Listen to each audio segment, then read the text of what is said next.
The appreciation I have for coffee now since becoming a mum, unlike anything else. Hello, welcome back to my channel. Today's video is going to be my January reading wrap up. I'm hoping to do these monthly. Every year I attempt to do these monthly and then I never keep up with it, but I'm hoping I can this year. I don't read as many books as everyone else in the book community online.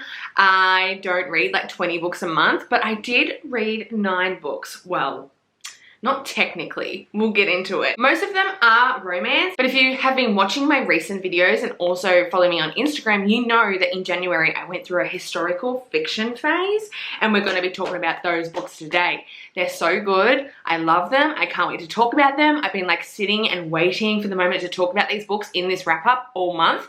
So yes, I hope you guys enjoy. Should I start with the historical fiction? Because that was kind of like the gateway into January. I started like the end of December and fell into this like historical fiction situation. I will say now, a lot of the books that I did read that are classified as like historical fiction as a genre do have romance in them, but it's not like the center of the plot. It's just kind of like a part of the story. Though I did like the romance in these books, it's not the typical romance, like it's not spicy, sexy romance. But you'll all understand when I talk about each book. Now, all these books that are historical fiction I'm going to mention are set in World War II, and all 3 of them surround the Holocaust. So trigger warnings if you don't like to read anything about the Holocaust or you don't like to learn about it or for whatever reason. These stories are heavy based around that time and that situation. This first book I got for Christmas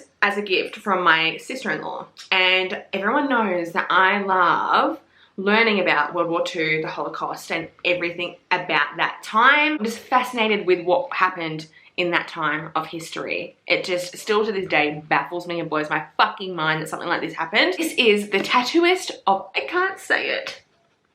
I'm so sorry. I had seen it on the bookshelves in bookstores for quite some time, but never picked it up because, I don't know, I just didn't pick it up. And I'm stupid that I didn't pick it up because it's my favorite book that I've ever read. But my sister-in-law got it for me because she was like, it kind of has a romance in it. And it's like based on a true story. And these are real ass people. And I was like, huh. So when I got it for Christmas and started reading it, it was a whole ordeal, bitch. I read this in like 2 days, not even, and I just could not stop. It just is incredible. It is heartbreaking because yes, this is based on a true story and the characters in this book are real ass people, like they're real people. Heather Morris is the author. She actually sat down with the main character in this book and he told her his story and then she went and wrote the book. Yeah, the author does write a disclaimer at the beginning of this story saying that, yes, this is a true story. It's based on a true story. And Lali, the main character, is a real person. And Geeta is a real person. And they were a real relationship. But this book is tangled with a little bit of fiction, okay? This story is about Lali and Geeta. So mainly Lali though. Lali is a young Jewish man, obviously living in Europe during World War II when the Holocaust begins. He goes to this concentration camp. He's obviously ripped from his home and placed here, and he becomes the tattooist. So he tattoos every single person that comes through the camp. And it just kind of goes through like his imprisonment there, like his life there, the relationships he made, the SS soldiers, his experience, and it's all real, bitch. It's all fucking real.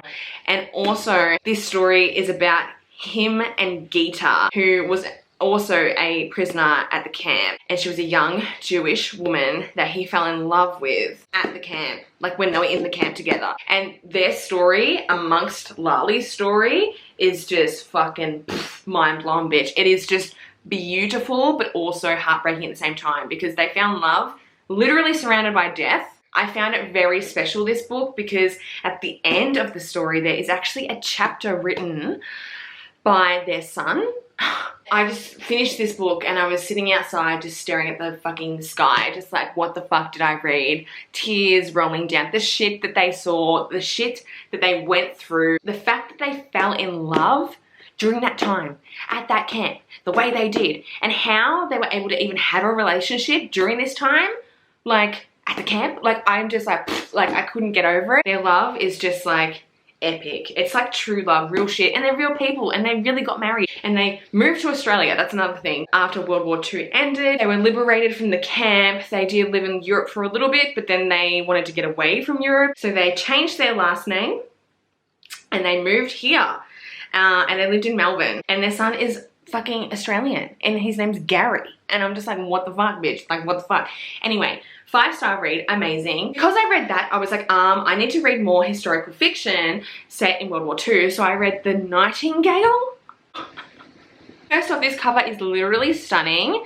It's gorgeous. Yeah, so this is by Kristen Hanna, and this is all fictional. This is about 2 sisters who live in Paris, and it's set in World War II when the Nazis take over Paris. And like each chapter is about one sister or the other and what they're going through at that time. So one of the sisters has a Jewish best friend and has a child, and her husband gets sent off to war to fight against the Nazis. And then her younger sister is like 18, and she's just kind of like, I don't know how to explain. She's a rebel, okay? She likes to go against the grain, and she's stunning and beautiful, and she likes to shock people with her intelligence, and she's so against what's going on to do with the Nazis in Paris at this time that, yeah, she becomes a rebel and goes against the grain and kind of like gets herself in trouble. And it just kind of follows these 2 sisters that are living like separate lives and what they go through during this time as women in World War II in Paris.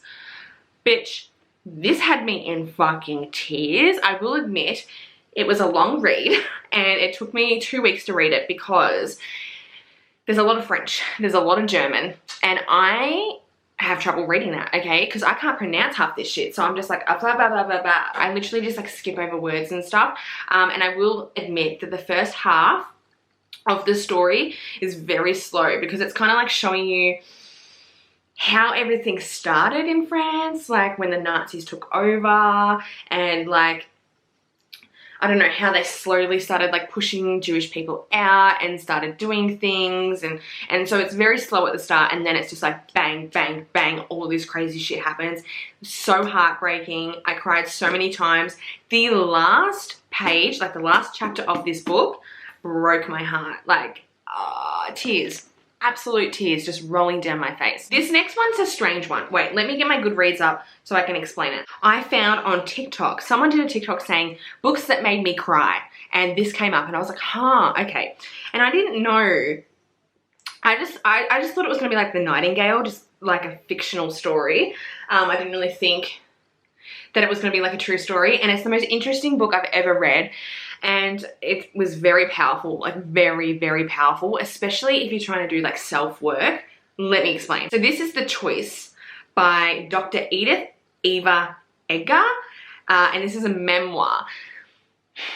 Okay, so this woman was a prisoner in a concentration camp during World War II. She survived, obviously. That's how she wrote this book. After the war, she moved to the States and she became a psychologist and worked with a bunch of different clients, but also a lot of soldiers that came back from war with PTSD. At the beginning of the book, she kind of goes through and talks about some experiences she's had with clients, and she talks about how it's a choice to either be a survivor or a victim. Like, the choice is yours no matter what you go through.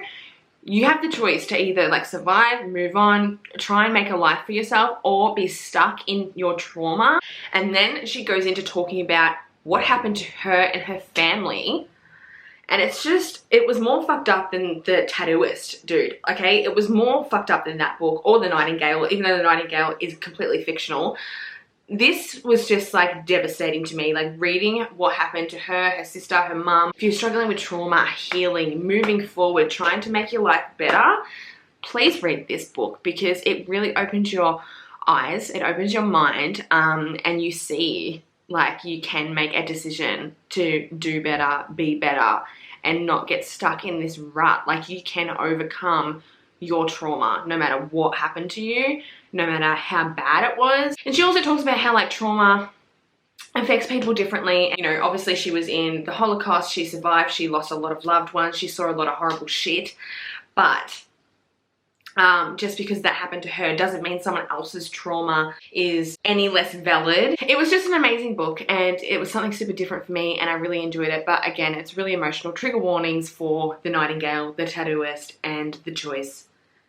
Moving on to the romances. Meet Me Halfway was a book that I started at the beginning of the month, and I actually listened to this on Audible. The Audible version is very, very good, okay? So heads up if you want to listen to this.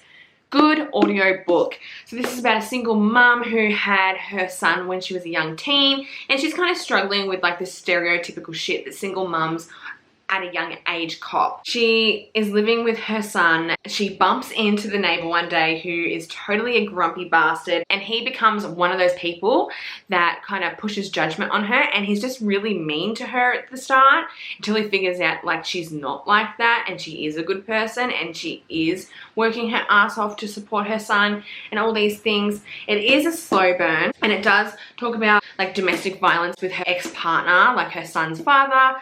I really did enjoy this book. I gave it 4 stars, I believe. It is a slow burn though, so if you're not a slow burn reader, this one won't be for you. I did find it a little bit slow. Like there was chemistry and tension between the hero and the heroine, and I was just like, okay, can you just fuck already? But it is more of like an emotional story, and yeah, I just really enjoyed it. Then I've got Hidden Truths. So this is the Mafia series that I was talking about in my Book Boyfriends video, and I've also mentioned it in another video, I believe. So this is book 2? No. This is book 3. I didn't love it as much as Broken Whispers, which is Mikhail's book, and I spoke about that in my Book Boyfriend video. How do I explain this book? Okay, so we've got the cartel's boss's daughter. Her dad dies. There's a war going on. She escapes, right, in this shipment of drugs, I'm pretty sure from memory. And Sergei, who is a part of the Russian mob, is blowing up this truck, I believe, from my memory. And he actually catches her in there, and she is totally like malnourished and like half dead pretty much. And he takes her under his wing and cares for her. And he's feeling very protective of her, but he is a psychopath, okay? Like insane. He has screws loose. Like he doesn't even think before he snaps someone's neck. So she's kind of like on edge while he's like looking after her, and he's low-key kidnapped her because she doesn't really want to be there. But he's like, until you tell me the truth about who you are, because she's lying, you can't leave, okay? That's where the story starts off. Not my favorite out of the series so far. Broken Whispers still is my number 1, but I did like this better than the first book. Then I read Hawke from Jessie Hall. You guys know from my Book Boyfriend video and from Instagram that this has been my favorite read so far this year, and it's one of my favorite books. It's like a grown-up adult version of After.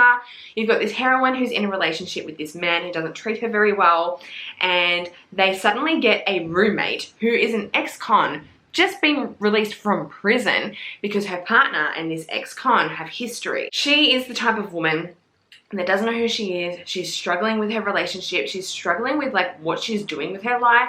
Is she making the right decisions? Who the fuck is she? And then this spunky monkey ex-con moves in and tempts her in ways that she's never been tempted. Out of all the books, read this one.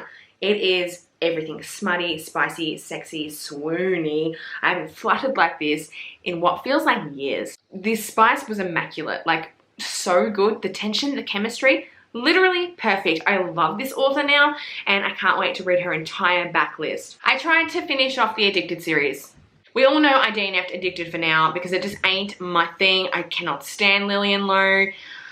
I've read 3 books, bitch, and I can't get into them, so I DNF'd after chapter 6. Goodbye, moving on. Then I read Release by Ali Martinez. Now, I saw this on Instagram. She had done a reel. I always end up reading her books when I see her do a reel. Anyway, she did this reel, and this is another ex-con book, and because I'd read Hawke, I was like, oh my god, yes, give me more ex-con, bitch. Give me more ex-con. This is like a second chance romance, alright? Friends to lovers to enemies to lovers.